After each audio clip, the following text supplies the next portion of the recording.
ನಿಮ್ಮನ್ನು ನೀವು ನಂಬಿರಿ ಮತ್ತು ನಿಮ್ಮ ಜಗತ್ತು ಬದಲಾಗುವುದನ್ನು ಗಮನಿಸಿ.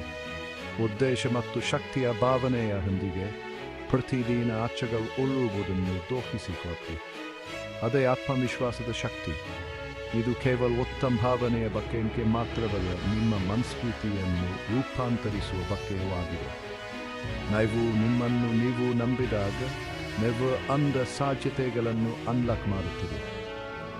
ಆತ್ಮವಿಶ್ವಾಸವನ್ನು ಬಲವಾದ ಕಟ್ಟಡದ ಅಡಿಪಾಯ ಎಂದು ಯೋಚಿಸಿ. ಅದು ಇಲ್ಲದೆ ಎಲ್ಲವೂ ಕುಸಿಯುತ್ತದೆ.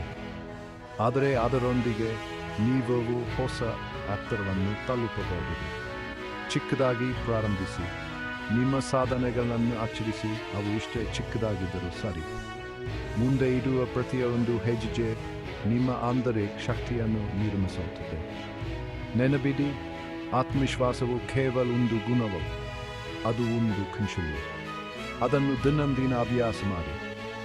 ನಿಮ್ಮ ಮುಂದಿಗೆ ದಯೆಯಿಂದ ಮಾತನಾಡಿ ಮತ್ತು ಆ ನಕಾರಾತ್ಮಕ ಆಲೋಚನೆಗಳಿಗೆ ಸವಾಲು ಹಾಕಿ. ಆತ್ಮವಿಶ್ವಾಸವು ನಿಮ್ಮ ಮಹತ್ವಾಕಾಂಕ್ಷೆಯನ್ನು ಉತ್ತೇಜಿಸುತ್ತದೆ ಮತ್ತು ಅಪಾಯಗಳನ್ನು ತೆಗೆದುಕೊಳ್ಳಲು ನಿಮಗೆ ಸಬಲೀಕರಣ ನೀಡುತ್ತದೆ. ಇದು ನಿಮ್ಮ ನಿಜವಾದ ಸಾಮರ್ಥ್ಯವನ್ನು ಅನ್ಲಾಕ್ ಮಾಡುವ ಕೆಣಿಯಾಗಿದೆ. ಆದ್ದರಿಂದ ಹಲವಾರು ಉಸಿರನ್ನು ತೆಗೆದುಕೊಳ್ಳಿ, ಹತ್ತಿರವಾಗಿ ನಿಲ್ಲಿರಿ ಮತ್ತು ನಿಮ್ಮ ಹೊರೊಳಗಿನ ಶಕ್ತಿಯನ್ನು ಅಪ್ಪಿಕೊಳ್ಳಲಿ. ಆತ್ಮವಿಶ್ವಾಸದಿಂದ ನೀವು ನಿಮ್ಮ ಜಗತ್ತನ್ನು ರೂಪಾಂತರಿಸಬಹುದು.